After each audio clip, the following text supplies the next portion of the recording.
Hi fans, I'm getting there. Thanks for clicking on the dreaded D Rose report.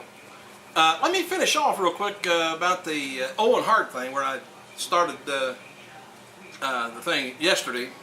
If you haven't caught it, look at yesterday, and then here's the rest of it. Not very long. In the 11 years since OWEN HART's tragic and avoidable death, says, I have worked tirelessly and disassociated OWEN's name and likeness from anything that had to do with WWE in order to protect our children from any, this is Martha Hart saying this, the widow, remember the circumstances around their father's death, and to avoid any misplaced perception that I endorse WWE, Martha Hart said in her statement. And it said, unfortunately, even though WWE, Vince McMahon, and Linda McMahon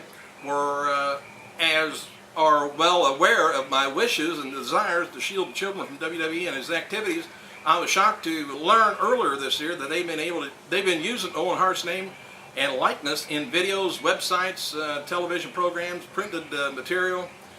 Given this callous and insensitive and irresponsible behavior, one must question the morale of the character of Linda and Vince in the manner in which they conduct their business.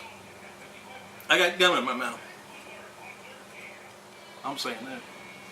Anyway, according to the lawsuit filed today yesterday now, in District Court of Hartford, since OWEN's death, WWE and McMahon's have sought every available opportunity to further exploit OWEN personality for their own commercial benefit.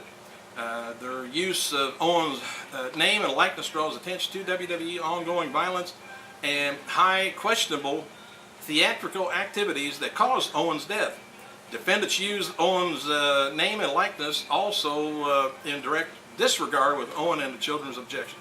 Anyway, WWE's wrongful use of OWEN HART's name and likeness over Martha's continuing objection to any associated with the defendants and an absence of legal right of use creates a wrongful impression that Martha and the estate now supports, approve, and condones the video, which they do not.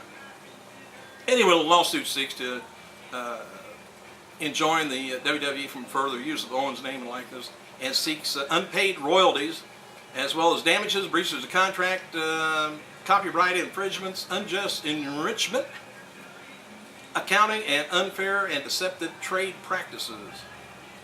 Mrs. Hart, represented by the law firm of Nixon Peabody LLP. Anyway, if you want any more information, you can go to www.owenhart.org. That's where his foundation is set up there. I kind of understand part of it, but to just erase him from WWE, I don't think OWEN would want that either, actually, myself. All right, let's go on. It's kind of an interesting note that during Jack Swagger's reign as world champion, he had 4 single matches wins on TV while racking up 6 single match losses on TV. Swagger lost a non-title match to Randy Orton, John Morrison, Undertaker, Kofi Kingston, Rey Mysterio, and myself. Oh no. Jack Swagger won 3-way match, 1 match toss, and 3 DQ losses. It's easily wonderful why WWE is thinking that. Why not, they're not looking him any further, I guess, but I think they're missing the boat on Swagger. He's funny and good. Rey Mysterio was given this past Tuesday's TV taping off so he could take his family on vacation to Hawaii for a week. Well, Rey's contract with WWE gives him 1 weekend per month off from live events, and he's supposed to be at all TV tapings and pay-per-views. You may remember reports last year of WWE bringing back former announcer Sean Mooney. Remember him from ages ago?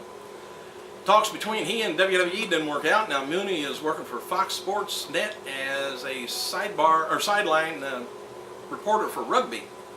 Mooney played rugby in college for Division II National Championship team. TNA executives showed up unannounced at a recent TV live event in Dayton, Ohio, and said that they to be blown away by the difference between live presentation and TV. Shows how much they know about wrestling. Former WWE superstar Gregor Helms has been telling friends that he is heading to TNA with Jeff Hardy and Shannon Moore. Helms' 90-day non-compete clause with WWE expired last month, so he can debut anytime. Word is that Desmond Wolf will be a member of Ric Flair's new Fortune stable, at least for now. Apparently, Wolf is out of the flavor and has decided, or the decision came to pick up Kazarian, I guess, as the fourth member to stay with Kaz, and Kaz because Kaz is easier for the official to work with, and some see him as a potential big star.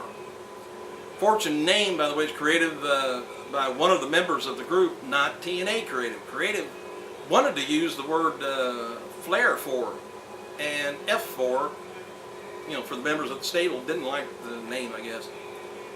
Someone came up with a Fortune, and that's what they went with. WWE had been set in its pay-per-view record this past weekend, I guess, with WWE Super Show in Madison Square Garden and New York City.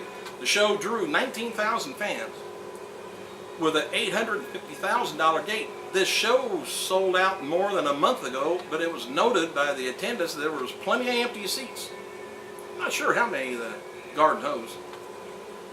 Alright, while the tie incident with Justin Roberts is said to be the reason why Vince McMahon gave Bryan Danielson the WWE release, some in the company believe that Daniels spitting on Cena may have been the real reason. Vince hates spitting and had banned it in WWE ring for a long time. Vince has a hatred of people spitting and smoking and sneezing. How about farting? Put that in there too, Vince. At the same time, it's pretty much guaranteed that Bryan Danielson didn't spit on Cena without clearing the move with Cena himself ahead of time. Well, it's okay to choke what's-his-name with a necktie, but don't spit on Cena. Ross on his, Jim Ross on his Twitter account said he's going to be doing some voiceover work for the THQ game, new video game next month. Alright, WWE Night of Champions pay-per-view tickets go on sale September 19th. The show's going to be in Chicago, Illinois tickets go on sale the 24th. The show is September 19th. Ashley Valance, the new WWE ring announcer who debuted on NXT this week, is former in-house announcer for Memphis Grizzlies of the NBA. Ashley's real name is Ashley Ann Vickers, and has done some modeling and acting in the past, and I hope she does some more. TNA officials are high on Jay Lethal right now and are very serious about pushing him over to the top positions. Former WWE diva Brooke Adams, also known as Miss Textbacher in TNA, which is a horrible name too, has been training to wrestle recently. Brooke wrestled a few matches in Deep South Wrestling back in 2006, and she was assigned a WWE developmental deal. Textbacher was something to do with, I remember seeing that in a movie too. I can't remember what movie it was. Right now, Gene Hackman yelled her out all the time, that name. Anyway, right now TNA officials know that they're doing an angle with a ECW Originals, but do not know exactly what the angle consists of. Nothing new there.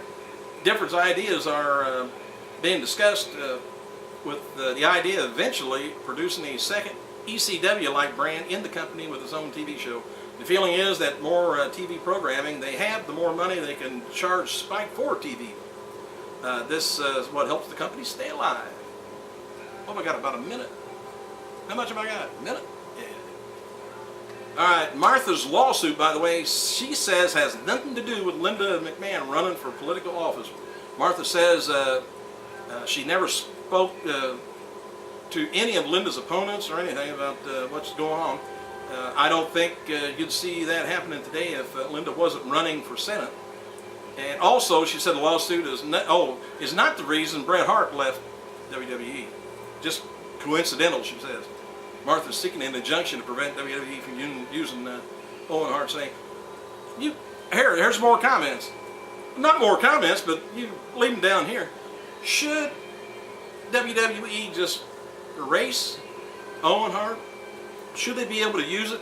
Or should they respect Martha Hart's rights to privacy on it? Let me know. I gotta go.